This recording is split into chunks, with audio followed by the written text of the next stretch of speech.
तो buffer solution जो है ना, इसके सिंपल बफर होता है, मिक्स बफर होता है, डायरेक्ट होता है, एसिडिक होता है, बेसिक होता है, बट कुछ इनडायरेक्ट बफर होते हैं, यानी हमें पता नहीं चलता कि वो बफर है, बट हमें अंडरस्टैंड करना पड़ेगा कि कुछ सोल्यूशन वो बफर हो सकते हैं, उसको हमें चेक करना पड़ेगा। तो इनडायरेक्ट बफर क्या है, यानी हमें डायरेक्ट समझ में नहीं आएगा कि बफर है करके वो। तो चलो पहले अंडरस्टैंड करते हैं, उसके लिए एग्जांपल देता हूं मैं आपको एक। मेरे पास है एसिडिक एसिड। एसिडिक एसिड क्या है? एक वीक एसिड है, और साथ में मैं ले रहा हूं NaOH जो कि एक बेस है। 0.1 molar 50 ml solution of acidic acid and 0.1 molar 50 ml solution of NaOH। ठीक है, अब इन दोनों को हमने मिक्स कर दिया है, तो क्या बनेगा? सॉल्ट बन जाएगा CH3COONA। इसके कितने मिलीमोल्स है? 50 इंटू 0.1, 5 मिलीमोल्स, और इसके भी 5 मिलीमोल्स। तो ये 5 से रेशो क्या है? 1:1 का। इसके 5 से ये 5 रिएक्ट हो जाएगा, और इधर कितना बन जाएगा? 1:1:1। तो सॉल्ट का कितना बन गया? 5। एसिड कितना रिमेनिंग है बीकर में? टोटल कंज्यूम हो गया है। बेस कितना रिमेनिंग है? नथिंग, टोटल कंज्यूम हो चुका है। अब बीकर में ओनली क्या प्रेजेंट है? बीकर में जो प्रेजेंट है ना, उसका आंसर दो आप क्विकर। क्या प्रेजेंट है इन beaker? Only salt of which type of salt? Weak acid strong base type का सॉल्ट है, जिसका पीएच कैलकुलेट कैसे करेंगे हम लोग? PH 7 minus half of. अब ये क्योंकि सॉल्ट है, अभी बफर बना के ये नहीं, हमने देखा था अपने को एसिडिक बफर हो अदरवाइज बेसिक बफर हो, एसिडिक बफर हो तो भी एक वीक एसिड के साथ में सॉल्ट चाहिए। यहाँ पे ओनली सॉल्ट है, क्या एसिड रिमेनिंग है? नहीं है, तो ये बफर नहीं बना है। तो ये ओनली सॉल्ट है, और सॉल्ट के हमारे पास 4 फॉर्मूले हैं, 4 डिफरेंट टाइप के सॉल्ट है। उसमें से ये जो टाइप का सॉल्ट है, इसके लिए कौन सा फॉर्मूला हमें लगाना पड़ेगा? तो जो टाइप का ये सॉल्ट है उसके लिए फॉर्मूला कौन सा लगेगा?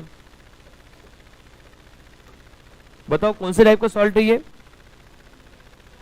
वीक एसिड स्ट्रॉन्ग बेस, तो इसके लिए फॉर्मूला लग जाएगा पीएच बराबर 7 minus half of pKa plus log C। ठीक है ना, तो ये एसिडिक बेसिक बफर है 7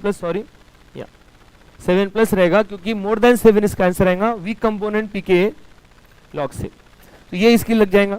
बड़े बफर नहीं बना। अब मैं आगे लिख जाता हूं। मैंने पहले कंडीशन में क्या किया समझ लेना। मैंने क्या किया, दोनों का कंसंट्रेशन, दोनों के मोल्स इक्वल लिए थे, सो दैट टाइम वो सॉल्ट बन जाता है, कुछ रिमेनिंग नहीं है।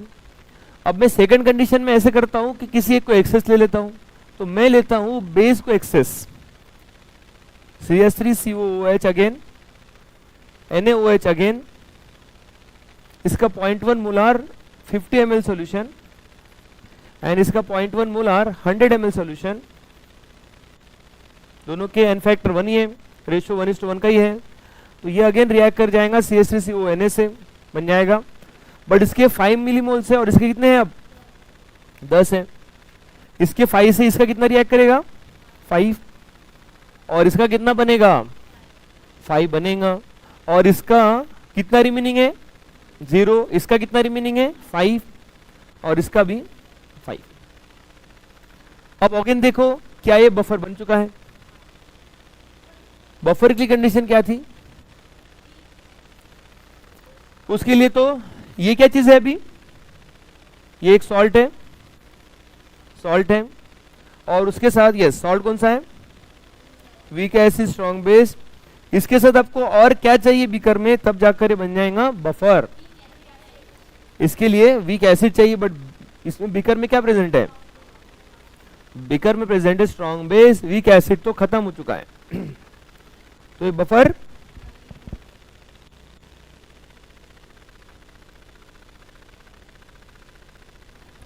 सेकंड कंडीशन क्या किया, इसको लेस लिया और इसको एक्सेस, तो बफर नहीं बनता है। पहली कंडीशन में दोनों इक्वल लिया तब भी बफर नहीं बना। अब कौन सी कंडीशन, क्या करें अब, थर्ड कंडीशन क्या करें, कंडीशन नंबर थर्ड ले ले। हाँ, जो वीक कंपोनेंट है और साथ में स्ट्रांग है, दोनों में से एक्सेस किसको लेना है, वीक कंपोनेंट को एक्सेस लेना है, ठीक है ना, वीक कंपोनेंट को एक्सेस लेना है। 0.1 मोलार 100 ml, एक टाइम वन टाइम और कर लेंगे ऐसा ही अपन, 0.1 molar 50 ml, that gives again CH3CONA plus water. तो इसके 10 मिलीमोल से इसके 5 मिलीमोल्स है, तो रेशो लिमिटिंग कौन है, NaOH के 5 से ये 5 रिएक्ट कर जाएगा, और इसका एसिड का कितना रिमेनिंग रहेगा, 5। बेस तो कंज्यूम हो चुका है, खत्म हो चुका है, और बीकर में क्या रहे क्या, it's a salt of weak acid strong base, ये रह चुका है एक, साथ ही साथ और क्या, वीक एसिड भी है। अब बीकर में क्या प्रेजेंट है, इन दैट बीकर, अब उसके इन दैट बीकर क्या है प्रेजेंट, उसकी करो ना थोड़ी सी फिकर, आप हो ना थिंकर, अरे आंसर दो ना क्विकर, दो ना जल्दी जल्दी बताओ ना, क्या है बीकर में, क्या है, एक weak acid plus week salt of weak acid strong base. और क्या ये कंडीशन फुलफिल करता है बफर के लिए, हाँ, तो अभी अपन ने 3 एग्जांपल लिए। फर्स्ट कंडीशन क्या लिया, दोनों को एक्सेस, तो क्या बन गया, सॉल्ट बन गया, बट बफर नहीं बना। दूसरे केस में बेस को एक्सेस, स्ट्रॉन्ग बेस को एक्सेस, वीक वाले कंपोनेंट को लेस लिया, दैट टाइम ऑल्सो बफर नहीं बना। और थर्ड कंडीशन, वीक कंपोनेंट को एक्सेस लिया, दूसरे को लेस अमाउंट में लिया, तो दैट टाइम बीकर में वो एसिड भी रिमेनिंग है और वो सॉल्ट भी बन चुका है। अब ये फाइनली क्या बन चुका है, बफर। बट कौन सा बफर, तो यहां पर से ट्रिक क्या बनती है, इनडायरेक्ट बफर के लिए पहले मुझे समझना पड़ा कि ऐसा ऐसा होता है, अब उसकी भी ट्रिक बना लेते हैं। बताओ ट्रिक क्या है, कि अपने पास जो इनडायरेक्ट बफर है ना, इनडायरेक्ट बफर जो है अपने पास, इनडायरेक्ट बफर जो है अपने पास, इधर इधर है, इधर है, इधर है, इधर आ जाइए, आप कहाँ बैठे हैं, यस, इनडायरेक्ट बफर। हाँ, क्या थी ट्रिक, इनडायरेक्ट बफर, यस, क्या है कंडीशन, कि अगर मुझे एसिडिक बफर बनाना है तो किसको एक्सेस लेना पड़ेगा, वीक एसिड प्लस साथ में क्या करे, स्ट्रॉन्ग बेस ले ले, और एक्सेस किसको ले, वीक एसिड को एक्सेस ले। अगर ये कंडीशन है एसिडिक बफर के लिए, तो बेसिक के लिए भी होंगी। फिर एक बेसिक के लिए क्या कंडीशन है, वीक बेस को एक्सेस ले ले प्लस स्ट्रॉन्ग एसिड ले ले। तो ये केस में ये कौन सा बफर बनेगा, बेसिक बफर। तो इसके जैसे 3 कंडीशन हो सकते हैं, इसके भी 3 कंडीशन हो सकते हैं। 3 कंडीशन कौन से होंगे बताओ पहले, दोनों का एक्सेस, दोनों का सेम कंसंट्रेशन, ठीक है, दोनों सेम अमाउंट में ले लिया, वीक बेस स्ट्रॉन्ग एसिड, तो ये क्या बनेगा, सॉल्ट बन जाएगा। कौन सा सॉल्ट बन जाएगा, it's a salt of strong acid weak base, तो pH should be less than 7। Formula कौन सा अप्लाई करना है आपको ऑलरेडी पता है, पीएच माइनस है ना, 7 माइनस समथिंग वगैरह। Okay, second condition acid strong component को एक्सेस ले लो, ठीक है, दैट टाइम नहीं बनेगा। और थर्ड कंडीशन, वीक बेस को एक्सेस लो, साथ में strong acid low, that time ये अपना बन जाएगा बफर। ठीक है ना। तो ऐसे 3 कंडीशन थे। अब 3 कंडीशन तो मैंने लगा दिया आपको। देखो इसमें बहुत क्वेश्चन आने वाले, अपने को समझना है, अगर वो सॉल्ट बन रहा है तो सॉल्ट का फॉर्मूला, अगर वो बफर बन रहा है तो बफर का फॉर्मूला। बस इतना अगर आपको समझ में आ गया, आपके ऐसे क्वेश्चन बनने लग जाएंगे बफर पे भी एज वेल एज सॉल्ट पे भी। तो आप लोग ये 3 कंडीशन ले ले और 3 कंडीशन आप फटाफट बनाएं। अब कोई भी एक दूसरे कंडीशन कौन से लेंगे, एक वीक बेस कौन सा है, NH4OH, और साथ में एक स्ट्रॉन्ग एसिड कौन सा, HCl। चलो ठीक है, अपना सबसे कॉमन एग्जांपल लेने वाले हैं। चले तो फटाफट इस एग्जांपल से दोनों को सेम लेकर, दोनों को एक को एक्सेस लेकर, दूसरे को एक्सेस लेकर 3 कंडीशन से अप्लाई करो, बनाओ, कौन से केस में बफर बन रहा है वो बताओ। चलो फटाफट, ये जब तक आप करोगे नहीं आपको अंडरस्टैंड नहीं होगा कि कंसेप्ट क्या है। ओके, तो ये वो कंसेप्ट था अपने लिए बफर के लिए। 3 कंडीशन, एसिडिक बफर की 3 कंडीशन थी, वैसी बेसिक बफर की 3 कंडीशन कौन सी बनाई आपने, NH4OH प्लस HCl, इन दोनों को इक्वल ले लिया, इसको एक्सेस ले लिया। बट बफर कब बनेगा, जब आप वीक कंपोनेंट को एक्सेस लोगे, यानी इसको एक्सेस लेना पड़ेगा, तब जाकर वो कौन सा बफर बनेगा, बेसिक बफर बनेगा। और फिर उसमें फॉर्मूला कौन सा अप्लाई करोगे, बेसिक बफर का फॉर्मूला। ठीक है ना। तो फॉर एग्जांपल ये है अगेन वही पॉइंट, 0.1 मोलार 100 ml सॉल्यूशन, और ये है 0.1 मोलार 50 ml सॉल्यूशन। तो what is the concentration that remain in beaker, ये अपने 10 से ये 5 है, इसके 5 से ये 5 रिएक्ट कर जाएगा, ये 5 रिमेनिंग है, और इधर में NH4Cl भी 5 बचे हुए हैं। Now the POH of this solution is equals to pKb plus log to the base 10C, the conjugate base, conjugate acid and the base, the concentration of both are same, and therefore the POH of this solution become equals to pKb। pKb की value given होंगी, otherwise Kb की value given होंगी, Kb से pKb, POH बराबर pKb। तो ये concept बनता है इसमें। एक सेकेंड एक पॉइंट और बताना चाहता हूं इसमें, कि हमारे पास है NH4OH सॉल्यूशन, साथ में है H2SO4, इसका 0.1 मोलार 100 ml सॉल्यूशन, इसका 0.1 मोलार 50 ml सॉल्यूशन। ठीक है, तो बताओ ये कौन एक्सेस है और कौन लिमिटिंग है और कौन है, क्या ये बफर बन गया है, तो कितना रिमेनिंग है बीकर में, इसके कितने मोल्स है रे, इसके 10 है और इसके 5 है, गॉट इट। तो फाइनली क्या ये भी बफर बन जाएगा, बट कौन सा बफर बनेगा, यस। उससे जाने से पहले हमें इसको रिएक्ट कर देना पड़ेगा, अमोनियम सल्फेट 2:1 का रेशो है, यानी इसके 10 से इसका 5 रिएक्ट होता है और इधर में 5 बन जाता है। तो ये बफर नहीं है, दैट्स द रीजन इसको डायरेक्ट बफर नहीं बोलते, इनडायरेक्ट बफर में आते हैं सब चीजें, आपको चेक करना होगा ये बफर है अदरवाइज नहीं है। इसका एक्सेस, ये इसका मीनिंग एक्सेस होना नहीं है, इसको एक्सेस नहीं बोलेंगे, जितना वो चाहिए उससे ज्यादा।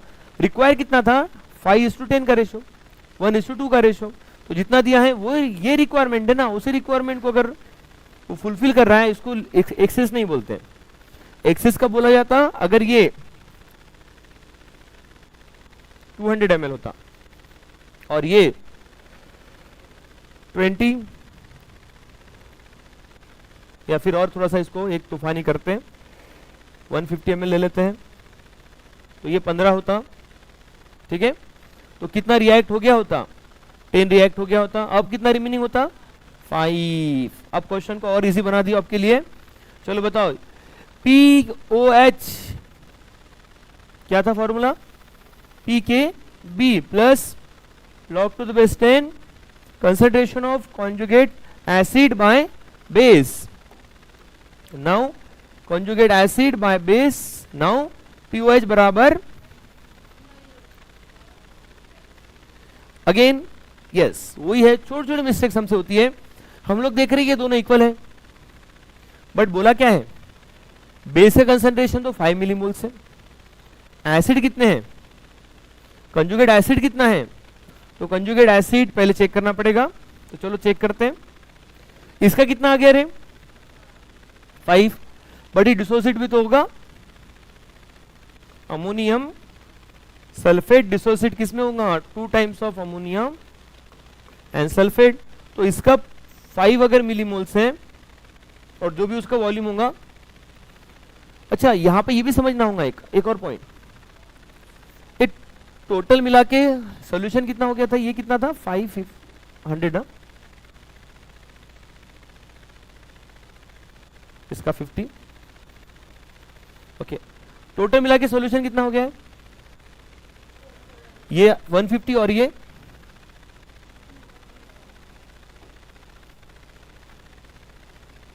ये 0.1 मोलार 50 ml, ठीक है। ये जो बन रहे हैं ये क्या चीज है, ये जो बन रहे हैं गरम गरम पकोड़े, ये है क्या बन रहे हैं, ये बन क्या रहे, ये कंसंट्रेशन है या फिर क्या है ये चीजें, ये अपन ने बनाई, ये क्या था, molarity into volume moles, this is millimoles. तो ये भी जो है ये क्या है, दिस इज मिलीमोल्स, ठीक है।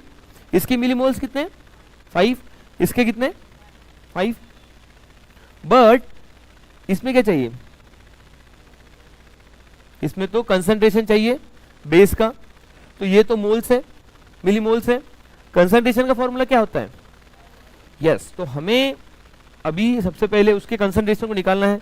तो मैंने यहां से इसके 5 मिलीमोल से इसके कितने मिल चुके हैं 10, ये 10 क्या है एक्चुअली मिली,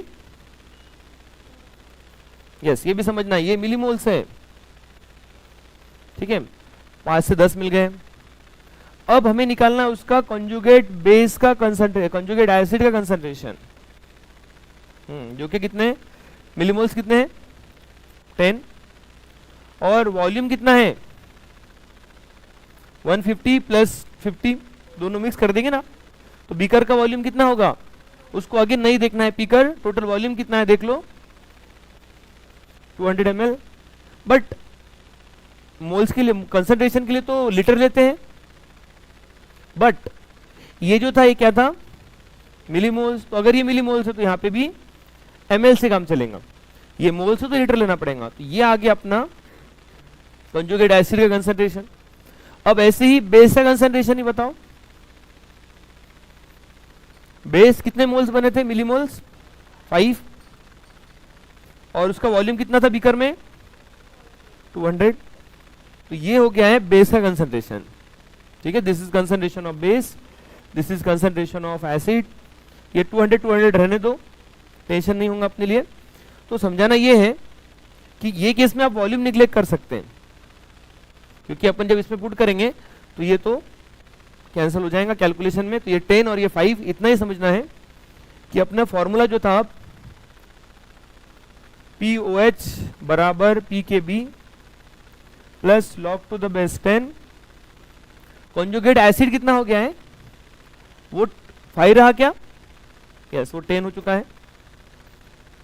मैं ये 200 को कैंसिल कर देता हूं करके, ओनली 10 और इसका 5, तो करके हम लोग यहाँ पे ऐसा करेंगे कि ये सब चीजें बनेंगी।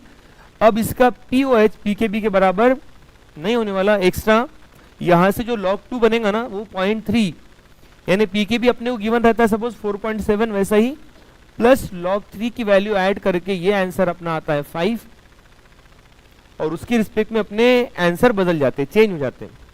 बट इसका pH कितना आ गया, फिर कितना आ गया, हम लोग कितना कंसीडर कर रहे थे, यस एग्जैक्टली ये pH नहीं है, ये क्या है POH है। अभी हमें क्या करना है यस, तो ये सारी चीजें अपने माइंड में रहना चाहिए। हमारा माइंड कब तक काम करता है, यहां तक। ये देख लिया, डायरेक्ट माइंड में क्या आ जाता है, पीएच बराबर पीओएच बराबर पीकेबी, और डायरेक्ट हमारा आंसर ये आता है। आंसर ये भी नहीं है, आंसर ये भी नहीं है, आंसर 14 माइनस 5 9 है। ये है एक्चुअली जेई का पीवाईक्यू। देखो आप थोड़े से पीवाईक्यू चेक करो। तो बफर क्लियर है अभी?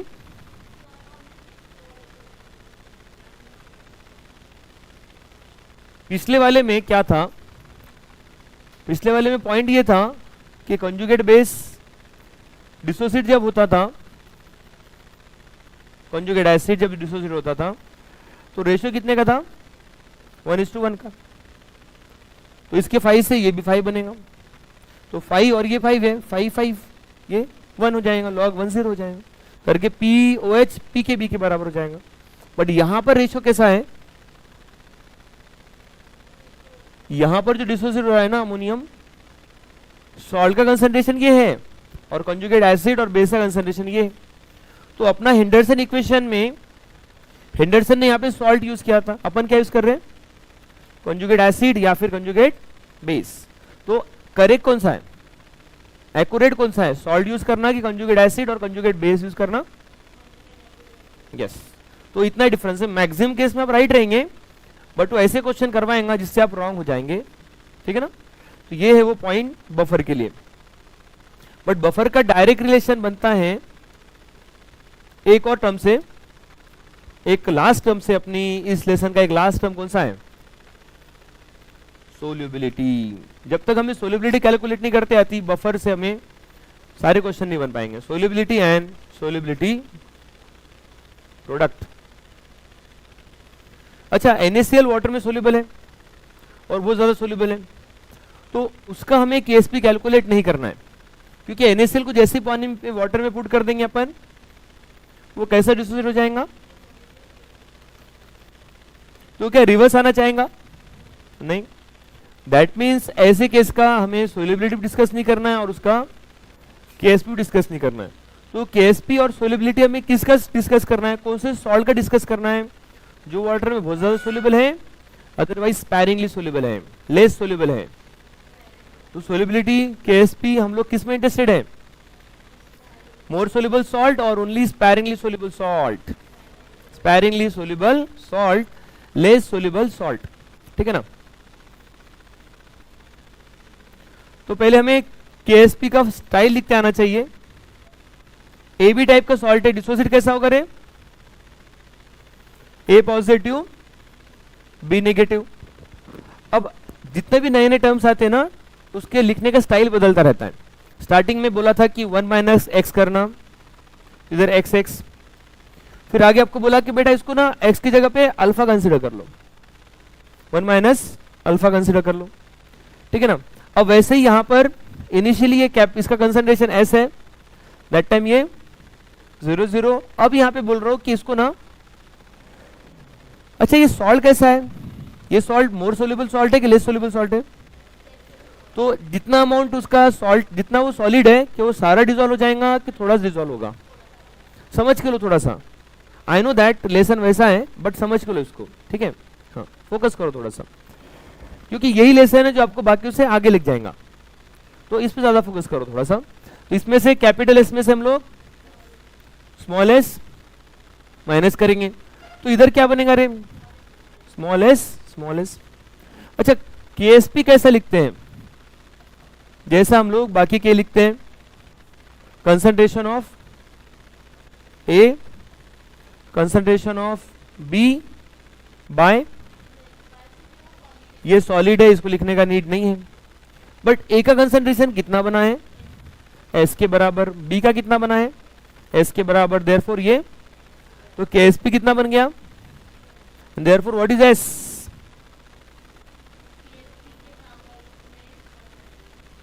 ठीक है, ये ऐसा बन गया। कोई और सॉल्ट रहा उसका फाइन करते आएगा, AB3 AB2 का, ABC AB2 कैसे डिसोसिएट होगा, A2 positive and two B negative initially s, that time ये after some time s minus small s, तो उसमें क्या बनेगा, इधर s और इधर 2s। के s भी कैसा लिखा जाएगा, s का कंसंट्रेशन s और b का कंसंट्रेशन कितना था 2s, ठीक है। बट वो b कितने टाइम है, तो जो टाइम्स 2 होता है हम लोग क्या करते हैं, उसके पावर में 2 करते हैं जितने टाइम्स रहता है, ठीक है। तो ये बन जाएगा कंसेप्ट। तो इसका केस भी कितना बन रहा है 4s cube, and therefore what is s, KSP by 4 की पावर में 1/3 आएगा। कैलकुलेट करते हैं। कोई यहां से ट्रिक भी बनती है, वो ट्रिक कैसे बनती है एक दो एग्जांपल सॉल्व करने के बाद में मैं आपको समझा दूंगा, या फिर आप ही मुझे समझा दोगे कि सर इसकी तो ट्रिक है, क्या ही आप फंसा रहे हो इसमें हमारे को। बनाओ। नेक्स्ट टाइप का सॉल्ट ले लो AB3, उसके बाद का सॉल्ट ले लो AB4, उसके बाद का सॉल्ट ले लो A2B3, ठीक है। तो यही होता है। देखो कैसे, मैं आपको समझाता हूं कि हम सिखाते हैं AB और AB2 टाइप के एग्जाम्पल, ठीक है। आप प्रैक्टिस करते हैं AB3 AB4 टाइप के एग्जाम्पल, ठीक है। और पेपर में आते हैं A2B3 A3B4 वाले एग्जाम्पल। ये पैटर्न होता है। ओह, मैं आपको क्यों बता रहा हूं, है ना। एग्जैक्टली तुम्हें बताऊंगा ना, लेकिन हम ऐसा नहीं करते हैं। हम पहले स्टार्टिंग करते हैं AB और AB2 की, फिर आपको देते हैं AB3 AB4, और फिर हम बताते हैं A2B3 की ट्रिक जो एग्जाम में आएंगी। तो सर फिर डायरेक्ट A2B3 क्यों नहीं बताते हो, इतना शॉर्टकट यूज करके क्या ही करोगे। बनाओ, कंसेप्ट बनाओ पहले। इसकी ट्रिक है एक्चुअली केस फाइंड करने की। लगाओ, फिर अप्लाई करो। फिर अगर ट्रिक बन चुकी है अप्लाई करो। चलो ट्रिक समझते हैं, क्या किया है उसको समझते हैं। हमने AB2 में A 1 टाइम था और B 2 टाइम था, तो अपन ने क्या किया, A 1 टाइम था तो 1 टाइम S के पावर में 1 लिया, और B कितने टाइम था, B 2 टाइम्स था तो 2S के पावर में भी 2 लिया। AB3 में आपने क्या किया, A 1 टाइम है और B 3 टाइम है, तो A लिया आपने 1S के पावर में 1 और B लिया आपने 3S के पावर में 3। एट द एंड क्या आपका ऐसा ही आया था, ठीक है। इससे आपने फिर इसको आगे सॉल्व कर लिया। हाँ, तो क्या हो गया, ये 3 27 और ये S, ये इधर में 1 और इधर में 4, नथिंग बट 4। तो पावर में जो लेते हैं ना वो इन दोनों का सम होता है, A और B का सम लेते हैं पावर में। तो ये बन गया आपका KSP बराबर इतना। फॉर एग्जाम्पल AXBY टाइप पे अप्लाई करके देखते हैं। इसका बनेगा ऐसा, A कितने टाइम है, तो X S का पावर X इंटू B कितने टाइम है, Y S S S का पावर Y, और पावर में क्या आने वाला है, तो x प्लस वाई, ये आ जाएगा। जो भी इसकी सोलिबिलिटी आएंगी x प्लस वाई के बराबर आएंगी, ठीक है ना। z जो भी आएगा इसका उसके पावर में ये आएगा। नहीं, वो x और y का होगा z करके हम लोग उसको ऐसा बनाएंगे कि ये इसकी सोलिबिलिटी ये होगा, इसका KSP ये होगी, ठीक है। अब वैसे ही A2B3 का बना के देखेंगे। आपका कितना आंसर है A2B3 का, वैसे 10। अब वो अगर इस पे अप्लाई होता है तो समझ जाओ अपनी ट्रिक है, अदरवाइज इसको छोड़ देना। हाँ, तो 2s का पावर 2 इंटू होल स्क्वायर, हम 3s का power whole cube, and therefore ये 4 और ये 4s square into 27s cube बराबर 27 इंटू 4 108 s के पावर में एस के पावर में कितना लाना है तो वो यही समझ में आ जाएगा। कहा गया ये ए, यस, ए के 2 बी के 3 टोटल मिला के 5 एक्स प्लस वाई। ठीक है, तो ये z की वैल्यू 108 है, s ले लिया, s के पावर में x प्लस वाई ले लिया, तो मैच कर रहा है।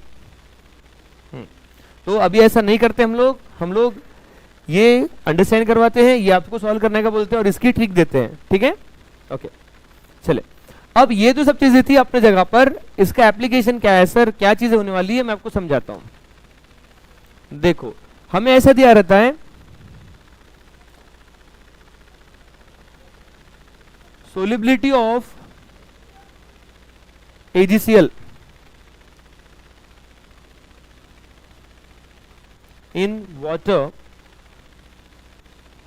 is 10 to the power minus 5 mole per liter. Calculate its solubility product.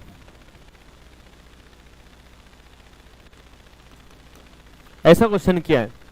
अब क्या दिया है, क्या कैलकुलेट करना है इस क्वेश्चन में। सोलिबिलिटी का मीनिंग, कभी कभी मोलार सोलिबिलिटी बोलता है, मोलार सोलिबिलिटी, भैया मोलैरिटी है ना, सोलिबिलिटी और कुछ नहीं है तो मोलैरिटी है, सिंपल सिंपल सा concentration term actually solubility.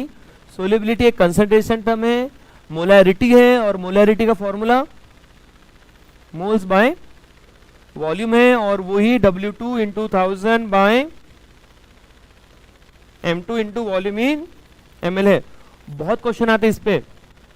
Question क्या आते बताएं, अभी अपने को दिया है S और कैलकुलेट क्या करने बोला है, सोलिबिलिटी प्रोडक्ट क्या है ये KSP, S दिया है KSP कैलकुलेट करना है, एक क्वेश्चन।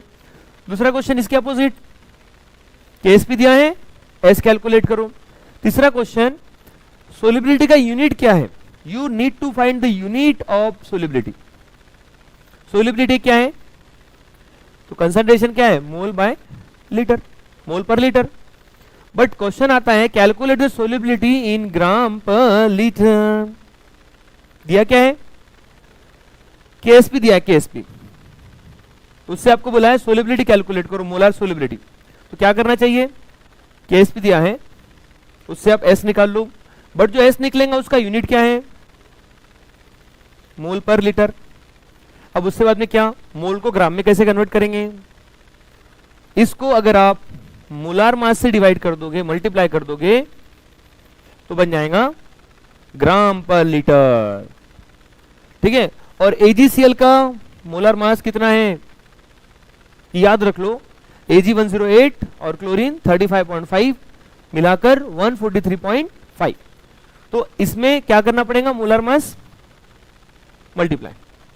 और क्या क्वेश्चन आते हैं, 3 टाइप हो गए ना, और क्वेश्चन आते हैं।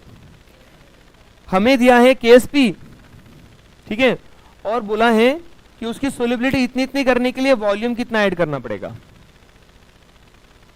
अब क्या करना, KSP दिया है उससे क्या बनेगा S कुछ नहीं तो क्या होता है, कंसंट्रेशन नथिंग बट मोलैरिटी, और मोलैरिटी नथिंग बट ये।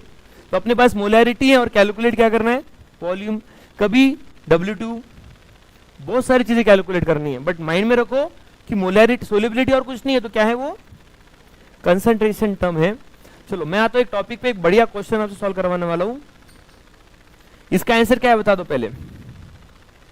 अगर उसकी सोलिबिलिटी 10 का और -5 है तो उसका KSP कितना होगा।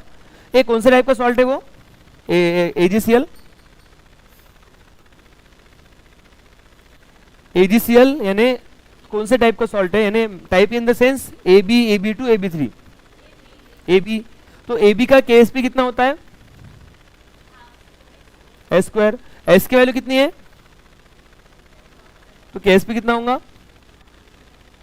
ठीक है ना, ओके। तो ये इजीली क्वेश्चन बन जाएगा। अब नेक्स्ट क्वेश्चन मेरे पास है, KSP ऑफ AgCl 10 का पावर -10 in water,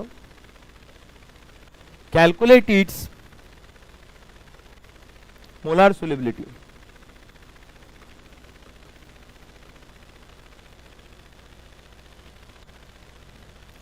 आपको नहीं लग रहा है कि मैंने वाइस वर्सा कर दिया है।